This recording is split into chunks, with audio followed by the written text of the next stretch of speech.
میں کسائی کا کام کرتا تھا۔ میری دکان کے پاس ایک 7 سالہ لڑکا آ کر بیٹھ جاتا اور مجھ سے چربی لے کر چلا جاتا۔ ایک دن کچھ لوگ اسے بری طرح سے مار رہے تھے اور وہ خون سے لت پت ہو چکا تھا۔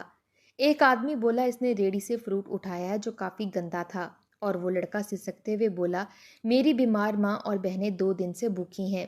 میں نے فروٹ کے پیسے دیے اور حقیقت جاننے کے لیے اس لڑکے کا پیچھا کرتے ہوئے اس کے گھر گیا تو سامنے کا منظر دیکھ کر میرے رونگٹے کھڑے ہو گئے۔ میں اپنا گوشت کاٹنے میں مصروف تھا جب وہ بچہ بڑی للچائی ہوئی نظروں سے گوشت کو دیکھ رہا تھا۔ میں نے نوٹ کیا تھا کہ جیسے ہی سویرے ہماری دکان کھلتی وہ دکان کے سامنے بیٹھ جاتا۔ جیسے ہی میں گاہکوں کے لیے گوشت کاٹنا شروع کرتا وہ مجھے بڑے غور سے دیکھتا رہتا اور پھر ننگے پاؤں چلتا ہوا میرے پاس آتا اور کہتا، بھائی یہ جو بچا ہوا گوشت اور چربی ہے یہ تم مجھے دے دو۔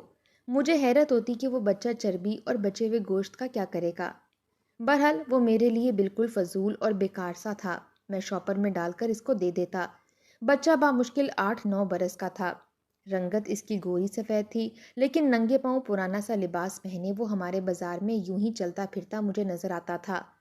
کبھی کسی سبزی والے کے پاس کھڑا ہوتا تو کبھی کسی پھل فروش والے کے پاس، کبھی تندور والے کے پاس، گویا سب چیزوں کو بڑے غور سے دیکھتا رہتا۔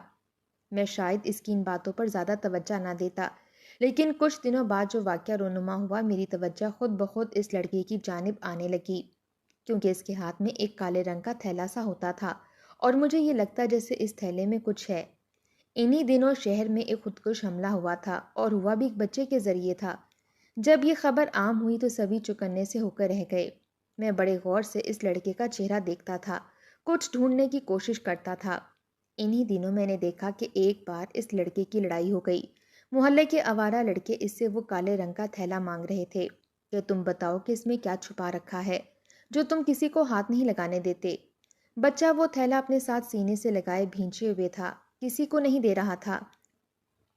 جب شور شرابہ بڑھا تو ہم سب دکاندار بھی وہاں چلے گئے۔ وہ لڑکے کہنے لگے کہ یہ لڑکا روزانہ بازار میں آتا ہے اور اس کے ہاتھ میں یہ کالا تھیلا ہوتا ہے، ہمیں اس پر شک ہے، اس کو بولو کہ اپنا تھیلا کھول کر دکھائے۔ وہ لڑکا کہنے لگا کہ نہیں، میں یہ تھیلا کسی قیمت پر نہیں کھولوں گا۔ یہ سن کر تو بہت سارے دکاندار بھی اشتعال میں آ گئے، کہنے لگے کیوں، اس میں کوئی بم چھپا ہے؟ وہ کہنے لگا نہیں، اس میں ایسا کچھ نہیں ہے۔ تو پھر میں نے کہا کہ تم اتنا چھپا چھپا کر کیوں رکھ رہے ہو؟ جب اس میں ایسا کچھ نہیں ہے تو دکھا دو ان لوگوں کو۔ لیکن وہ نفی میں سر ہلانے لگا، نہیں یہ نہیں دکھاؤں گا۔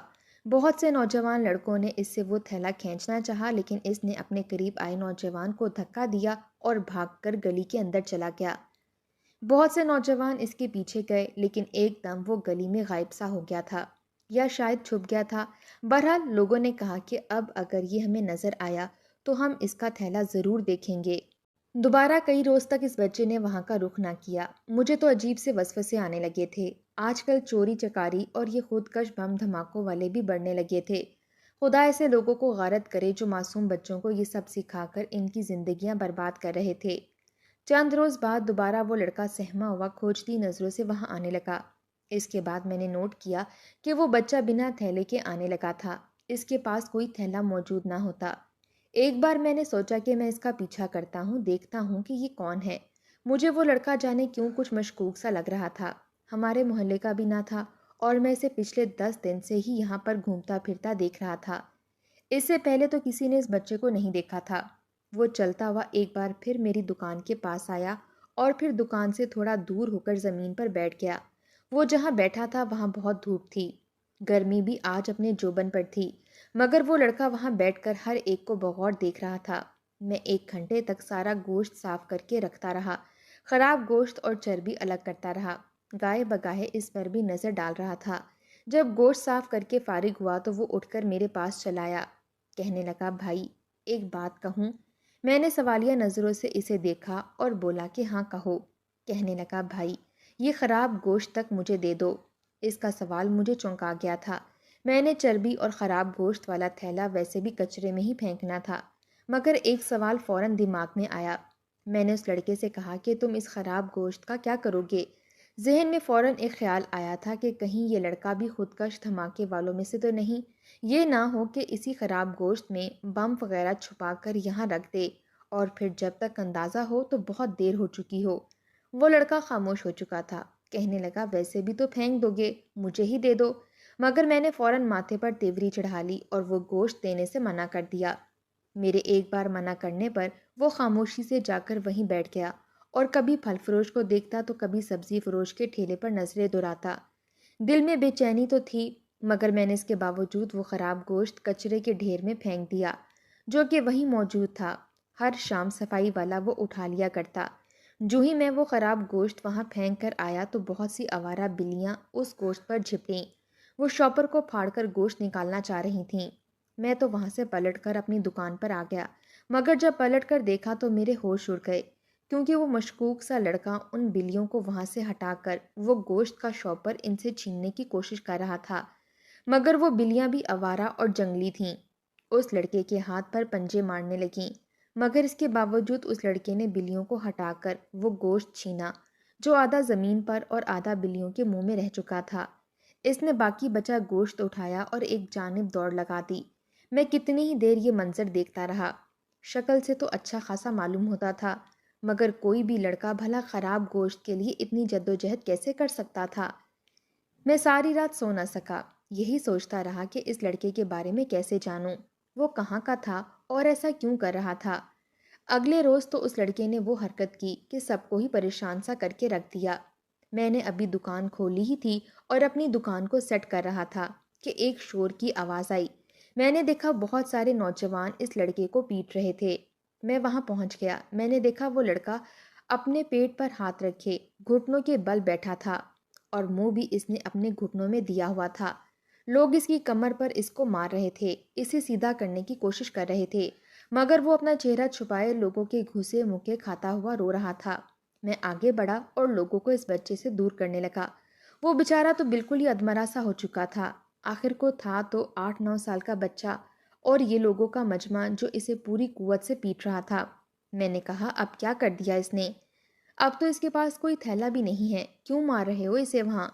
ایک پھل فروش بھی تھا وہاں پر، کہنے لگا یہ چور ہے، میرے پھل چوری کر کر بھاگ رہا تھا اور اس کمینے نے اپنی قمیض کے اندر وہ کالا تھیلا سلوا کر رکھا ہوا ہے، گلے کے اندر سے اس کے اندر پھل وہ رکھتا ہے۔ نہ جانے لوگ اپنے بچوں کو محنت مزدوری کرنے کی بجائے چوری کیوں سکھاتے ہیں۔ وہ لڑکا سسکیوں سے رو رہا تھا، سب کی مار کھا رہا تھا لیکن اٹھنے کو تیار نہ تھا۔ میں نے پھل والے کو پیسے دیے اور اسے چلتا کیا، باقیوں کا رش بھی چھٹنے لگا۔ میں اس بچے کے پاس گھٹنوں کے بل بیٹھ گیا۔ میں نے کہا بیٹا، چوری کرنا تو بہت بری بات ہے، تم یہ پھل کیوں چوری کر رہے ہو؟ اس نے اپنا سر اٹھایا اور میری طرف دیکھنے لگا۔ پورا چہرہ آنسوؤں سے تربتر تھا، چہرے پر جگہ جگہ زخم بھی دکھائی دے رہے تھے جن سے خون رسنے لگا تھا۔ شاید پھل فروش نے اسے بہت مارا تھا۔ کہنے لگا میری ماں بیمار ہے، ڈاکٹر نے کہا ہے کہ پھل کھائے گی تو ٹھیک ہو جائے گی۔ میں نے تو پہلے پھل والے سے کہا تھا کہ تمہارے ٹھیلے پر جتنے بھی گلے سڑے پھل ہیں وہ مجھے دے دو۔ بھائی، میں نے کوئی تازہ اور اچھی قسم کا پھل تو نہیں مانگا تھا، بلکہ سارے دن کا خراب باسی اور نہ بکنے والا سڑا پھل دینے کو کہا تھا۔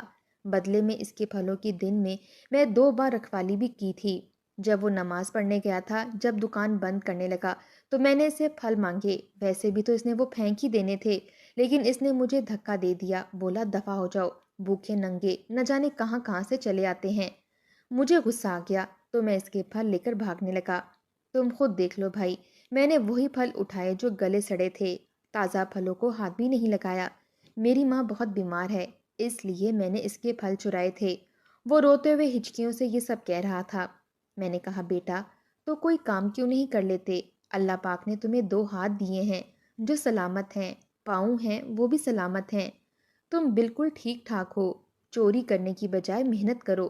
کہنے لگا محنت سے کیا ملتا ہے صاحب؟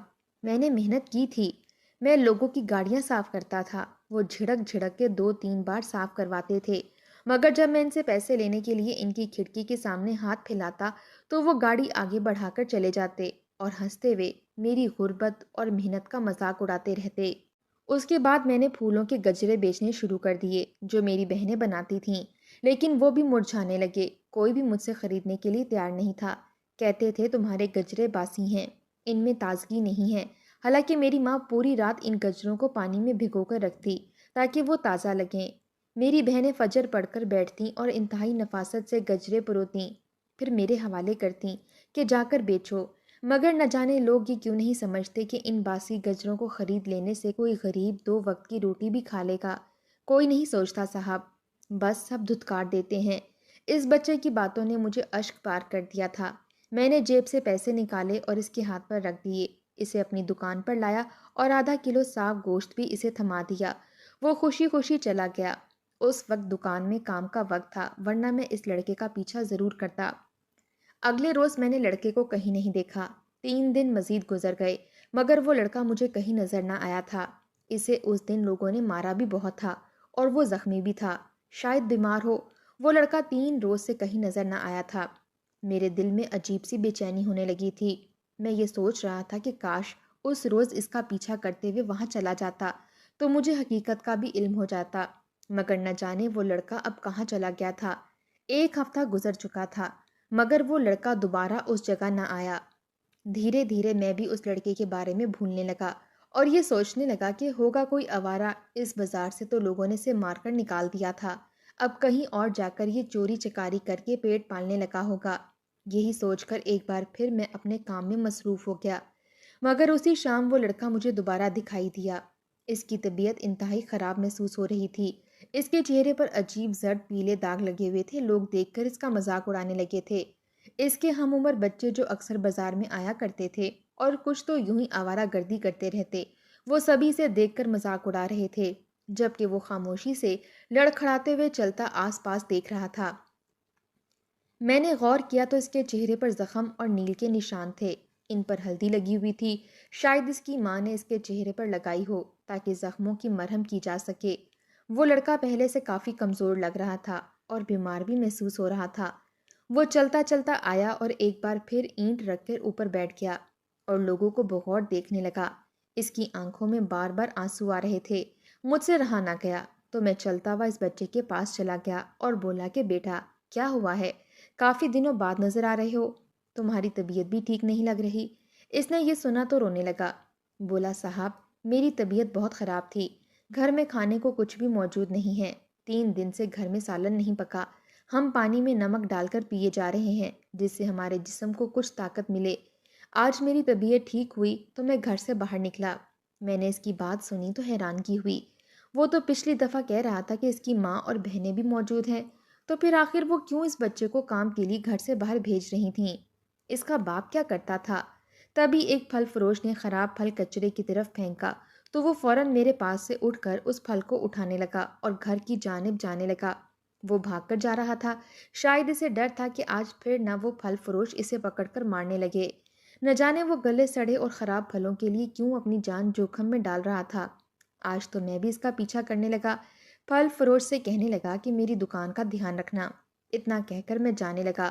وہ بھاگتا ہوا گلیوں سے ہو کر نہ جانے کون سے موڑ مڑتا جا رہا تھا۔